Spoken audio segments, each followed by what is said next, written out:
देश में डॉक्टर बनने का सपना देखने वाले लाखों छात्र हर साल नीट की परीक्षा में बैठते हैं, इस हसरत के साथ कि वे इसे क्वालिफाई करने के बाद किसी प्रतिष्ठित मेडिकल संस्थान से पढ़ाई कर माँ बाप का सपना पूरा कर सकें। वे तो यही मानकर चल रहे थे कि परीक्षा फेयर ढंग से संपन्न हो जाएगी और उन्हें एक हेल्दी कंपटीशन में उतरने और अपनी क्षमताओं को परखने का मौका मिलेगा।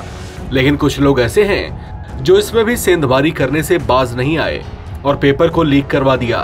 मामले का खुलासा होने के बाद तफ्तीश जैसे जैसे आगे बढ़ रही है, नए नए फैक्ट सामने आ रहे हैं। बिहार की आर्थिक अपराध इकाई ने पेपर लीक के इस मामले में अब तक कुल 13 लोगों को अरेस्ट किया है, जिसमें कुछ अभ्यर्थी भी शामिल हैं। इस मामले में बिहार के दानापुर के जेई सिकंदर प्रसाद यदुवेंद्र को मास्टरमाइंड बताया जा रहा है।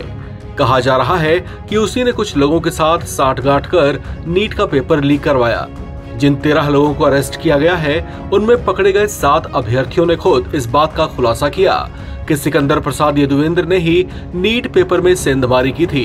बिहार पुलिस की जांच में भी ये बात सामने आई है कि सभी क्वेश्चन पेपर्स अलग अलग राज्यों में एनटीए के नोडल प्रिंटिंग फर्म से जमा किए गए थे। वहां से वे स्थानीय बैंकों में पहुंचाए गए और फिर उन्हें अलग अलग एग्जामिनेशन सेंटर्स में ट्रांसपोर्ट किया गया।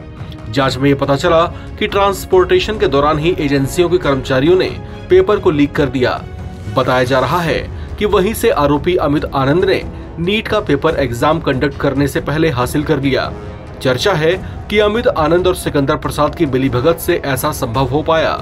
इस पूरे मामले में पेपर सॉल्वर की भूमिका में अमित आनंद ही था, जिसने पेपर में दिए गए प्रश्नों को पहले सॉल्व किया और फिर उन्हें कुछ अभ्यर्थियों को रटवा भी दिया।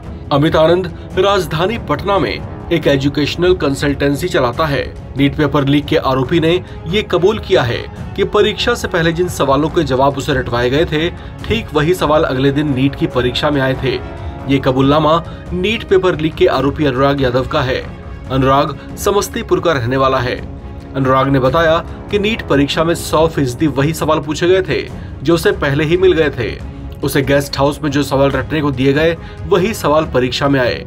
इस मामले के खुलासे ने सबके होश उड़ा दिए हैं। इस मामले की जांच कर इसकी तह तक पहुंचने की कोशिश की जा रही है। उम्मीद जताई जा रही है कि इसमें कुछ और बड़े नाम और कुछ और बड़े खुलासे भी हो सकते हैं। इस खबर में फिलहाल इतना ही। बाकी अपडेट्स के लिए आप बने रहें एनबीटी ऑनलाइन के साथ।